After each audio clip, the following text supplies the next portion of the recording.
朋友们，大家好。本期节目呢，我用新的这华为折叠手机 X5来拍摄。现是白天自然光啊，我没有打任何其他光线。这期视频的颜色我没有任何的调整，也就是说拍出来什么颜色就什么颜色。大家看看是不是有点偏黄呢？好，大家知道，就是上个礼拜我坐了德国的慢车，从德国西部到德国南部。我是用了德国的所谓德国票，因为呢，它是1个月58欧元，可以坐德国境内所有的公共交通工具，比如说火车的慢车啊，那个轻轨啊、地铁、公交啊等等等等，不限次数，然后呢不限方向，德国所有境内你可以来来回回从东到西，从南到北都可以坐，58欧元，所以呢这是性价比非常高的，使用的人也特别多。这次出行从德国西部这里的科隆到德国南部呢，大概350-360公里，单程啊用了大概7个小时左右，所以呢，整个的速度呢其实不快，因为中间有接驳，也换很多次车嘛，有时候中间可能要等呢20分钟，有2趟大概晚点了15分钟到20分钟以后，不过好在呢，最后我都赶上了我的接驳车，所以呢，这次出行总体来说给我的印象比较正面。另外我想说的是啊，就是我观察了德国的火车啊，可以得出这样的结论，德国的工业它的底子还是有的。比如说德国，我见到这次所有的火车的慢车，从它的车不管是外面还是里面，特别是里面的内饰啊，还是有一定的档次的。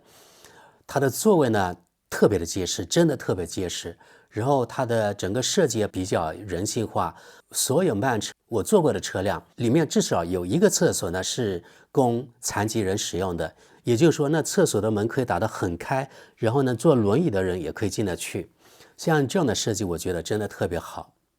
其实德国的高铁除了它的速度比较慢之外，其他所有的硬件我觉得还是相当不错的啊。特别是德国的高铁呢，里面的座位我认为相当的结实，而且德国的高铁呢，不管是高铁了，普通的那个德国铁路也一样，2等座一般都是2+2的座位，与中国的2等座不一样，中国2等座是2+3。坐国内的火车或者高铁，特别是你坐有3个座位排成那个特别的拘束。所以在国内啊，我自己用手机买那个高铁票的时候，我一般会选只有2个座位那一排，而且是靠窗的，我喜欢看窗外的景色。但是有的时候呢，座位不够，所以呢，你买的时候它会自动分给你座位。有1次还是2次，我就遇到过，我就是不得不坐在中间，真的非常的不好受。这就是我不太喜欢国内这个2+3这种座位的原因。德国呢，它是2等座是2+2，1等座呢是1+2，而这个1+2在国内这个排列好像是没有的，有的话应该是商务座好像有，对吧？那商务座和那个2等座它的价格一般是相差3倍，所以一般来说啊，长途我就不舍得买这个商务座，短途可以体验一下，但长途我认为还是太贵了。说了那么久，我就觉得就是从德国这火车的硬件来说，其实它的工业底子还是相当雄厚的啊。然后呢，我这次去了南德的一些农村，因为我去拿这个手机嘛，所以也要坐这火车的慢车到农村去，所以一路看我是觉得其实德国和中国区别最大的地方就是他们农村与中国农村的差别。一个是德国农村，其实它的硬件呢与德国的城市没有任何区别。然后呢，从居住环境来说生活质量来说，可能在德国农村要比德国的城市更好一些。因为所有的这种垃圾什么处理呀、污水处理呀，还有水呀、电等等，所有方面我觉得跟城市没有区别，因为它一般是每周安排1次或者2次去清理这垃圾。到了清理垃圾那天，你作为你户主或者是物业管理人，你把那个垃圾箱把它弄到那个路边就可以了，给那个给那垃圾车的人，给清理垃圾的人，他方便倾倒垃圾。然后呢，我觉得德国农村与城市稍微不太好的一方面就是可能生活方面没有那么方便，比如说在德国的大中小城市一般啊，如果你没有车，你走路或者坐公交，一般都会到达附近的那个超市，可以买到平时所需要的任何的东西啊，平时所需要的生活用品或者食品。但是在德国农村，如果是很小的农村，可能开车有的时候要开5公里、10公里去采购，这点呢是不太方便的地方。我觉得除了这采购不太方便啊，另外还有一个不方便，那就是在德国不仅是农村了啊，其实城市的一些地方手机的信号特别不好。我这次呢，确实我感觉到了德国的信号根本不及中国，这是亟待要提高的一方面啊，就是德国，因为它的德国电信嘛是私人的公司，所以呢，在人口稀少的地方，或者是有的时候会城市之间或者城市中间，它会有一个小小的盲区。你进入盲区之后，可能根本就没有信号。另外一个呢，可能只有2G 或者最多是3G 的信号，4G 可能都没有。所以在德国的时候，你会遇到这种情况，特别是农村啊。比如说我那天坐火车，我去农村去拿这个手机，就有不少一点信号都没有，一个空格都没有啊，全是那个盲区域。其实我是故意的，问我后座一个小孩，我估计他是本地人，我说怎么现在我的手机没信号呢？他说现在这一带都没有信号，他说你要等大概10分钟之后到下个小镇就有信号了。我知道就是像这种情况其实啊在德国还是比较常见的，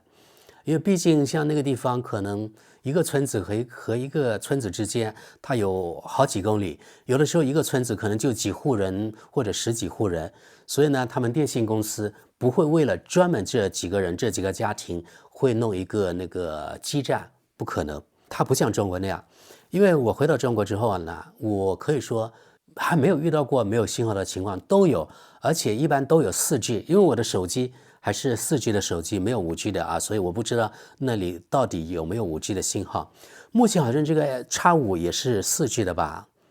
好像 X6才有5G。因为 X5的话当时呢还是受到那个美国的制裁的影响，那个华为的5G 芯片好像还没有自己能够造出来。虽然华为有5G 的技术，但是这个生产芯片的话，还是当时应该是那个台积电帮代工的吧。后来受到那个制裁之后就不行了。但是呢，从 X6开始，或者从那个华为 Mate 60开始，华为自己可以生产，或者是华为委托呢国内的，比如说中芯国际啊，可以帮生产，或者其他厂家具体不知道。反正现在呢，华为这5G 芯片解决了，还有华为的高端芯片也解决了，这是个好事啊。那么我们又回到这次我到南德，主要是去拜访一些老的亲戚朋友。比如说这次呢，我去的南德这个城市呢，有一对相当于在德国10多年的老朋友吧，他们有小孩，现在正在读德国的小学。德国小学一般都是国立的，就是公立学校。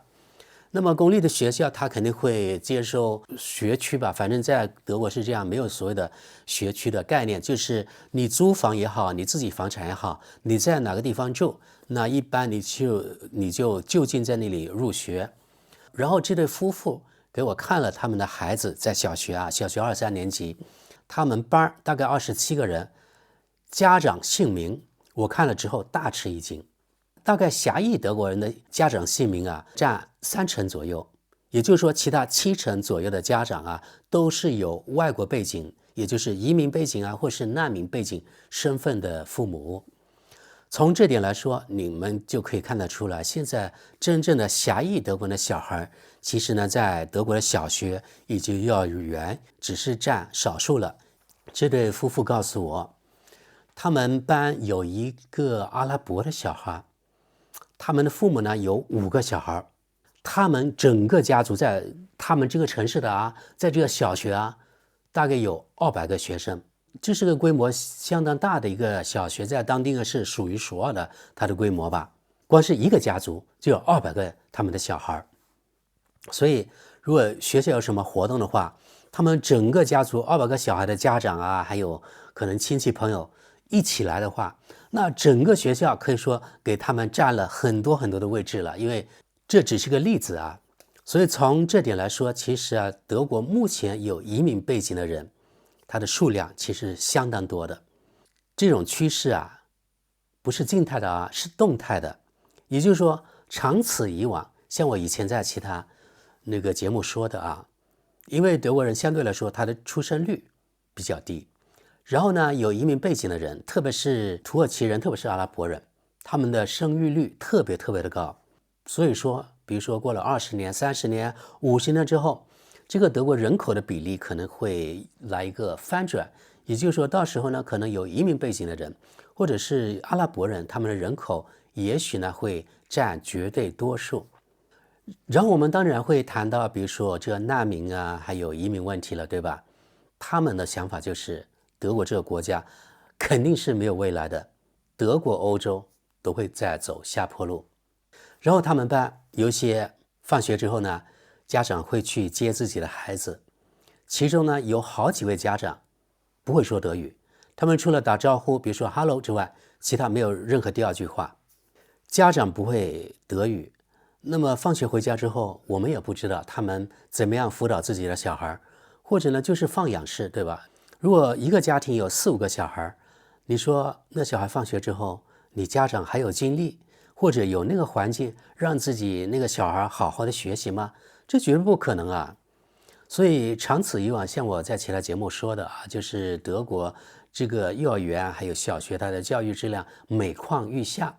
并不是我一个人说的啊。德国的媒体每天也在报道，也在呼吁要提高什么教育质量，但是本身你的生源就不好，你怎么样能提高这个教育质量呢？根本就不可能啊！所以现在德国是这样啊，虽然政府啊采取了一些措施，但是每次德国现在有个 PISA 全球教育排名吧，它的名次其实挺靠后的，美国甚至呢比德国更靠后，就说明现在好像整个西方国家，它总体来说质量啊是每况愈下。凡是东亚这些国家，比如说原来中国参加了2次排名，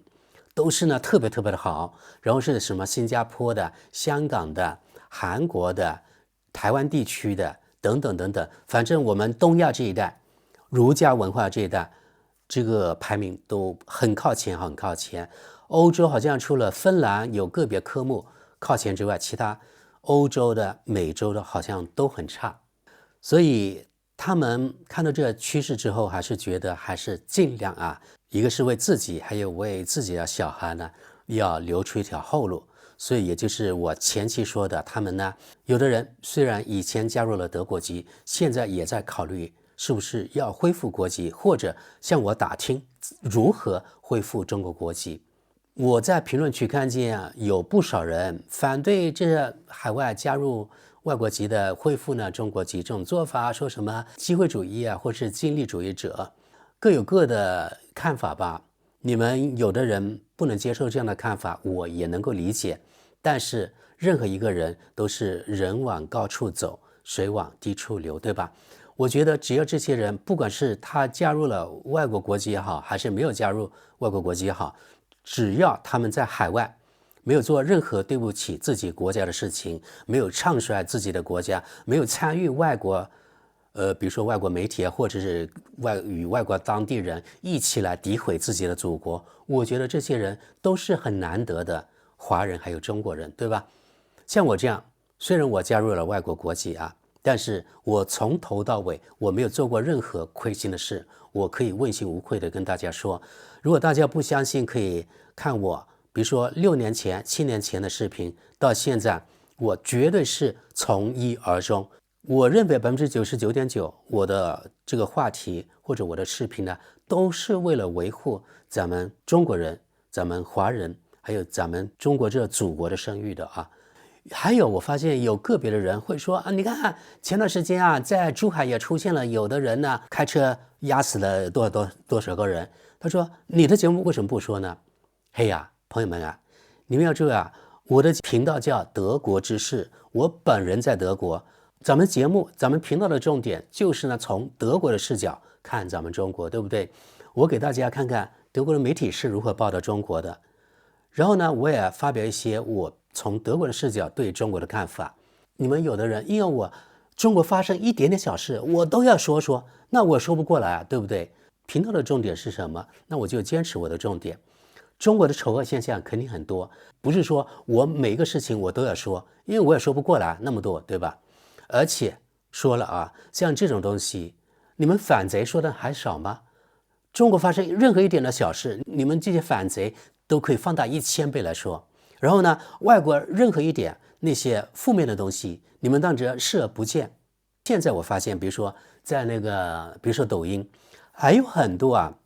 在德国的人，一个是直播德国，把德国说的天花乱坠；另外一个呢，还有可能有些是做移民的吧，也是把德国好像宣传成一个没有任何缺点的一个国家，好像是世界上最完美的国家一样，是个天堂一样，什么什么都是免费的。其实呢，非也，对吧？德国的问题很多，每个国家问题都很多，而且我还发现了另外一个。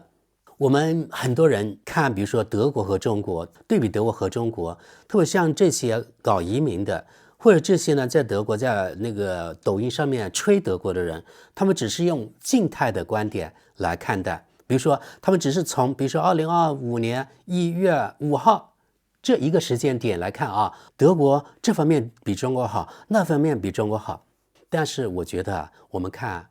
中国和德国，或者中国和外国，我们要用动态的眼光来看。现在德国很多方面是比中国好，而且我从来没有否定啊，因为它毕竟是个全世界比较靠前的所谓发达国家，对吧？但是2025年元月5号，德国比中国好，不表明5年后、10年后，它在这方面还比中国好。所以呢，我是从过去31年的对比，德国当时31年前是什么样，而今天2025年，德国与中国相比，德国又站在什么位置？你们要注意啊，中国过去30年来是这样的这个发展这个趋势，而德国呢，过去31年来是这样的发展趋势，或者是稍微一点往上，或者有些方面是这样往下。总体来说，可能是停步不前的啊。德国过去30年人均 GDP 可能只提高了1倍，然后德国人的收入可能也最多提高了1倍。可是德国的物价和30年前相比，可能它的提高幅度远远不止1倍。也就是说，相对来说，德国人的生活水平与30年前相比是相对下降的。好的，我问你一句，或者你们去问问你们父母，中国30年前和现在啊相比，收入只提高了1倍吗？或者你们的生活水平也只提高了1倍吗？30年前有多少人买得起汽车，而现在有多少人买得起汽车？这是一个很好的一个指标，对不对？30年前有多少人可以出国，而现在有多少人可以出国？这也是另外一个指标。其他就不用说了啊。所以呢，有的人总是看不到自己国家的进步，然后呢，总是认为外国的月亮就是要比中国圆。但是我啊，作为在2个国家、2个地区、2个文化都生活的人，而且我每年都回中国2、3次，我相信呢，我是更有说服力的。这就是为什么我是通过前30年中德2国的发展，或者中国与西方国家的发展对比，我再往后看20年、30年。相对来说，我对中国更有信心，而对德国本身呢更悲观。像我的中年的夫妇，他有孩子在德国读小学，他们与我一样，对德国现在越来越悲观。特别是俄乌战争开始之后，这2、3年德国的变化，不管是政治啊，还是经济啊，还是整个社会的变化，就是德国可以说在断崖式的下跌。整个国家在走下坡路，而且这种趋势没有好转的迹象。然后这对中年夫妇给我谈到了他们知道的，像这些有移民背景的人或者难民的所谓福利。其实啊，德国现在这个福利制度啊，就像共产主义大锅饭，大家都在吃，而我们呢，有工作，辛辛苦苦、老老实实纳税的人，避税的渠道几乎没有，偷税的渠道就更没有了。也就是说，在德国所谓的中产阶级，就是老老实实的有份稳定工作的人，这些就是中产阶级。这些呢，其实就是被剪羊毛的人。他们呢，只有老老实实交税的这个权利，极少有享受到福利的权利。这个福利是哪些人可以享受呢？我还是坚持我原来的观点，德国这个福利制度啊，其实就是养懒人、养烂人的一个制度。大家没有听错啊，就是养懒人，就是养烂人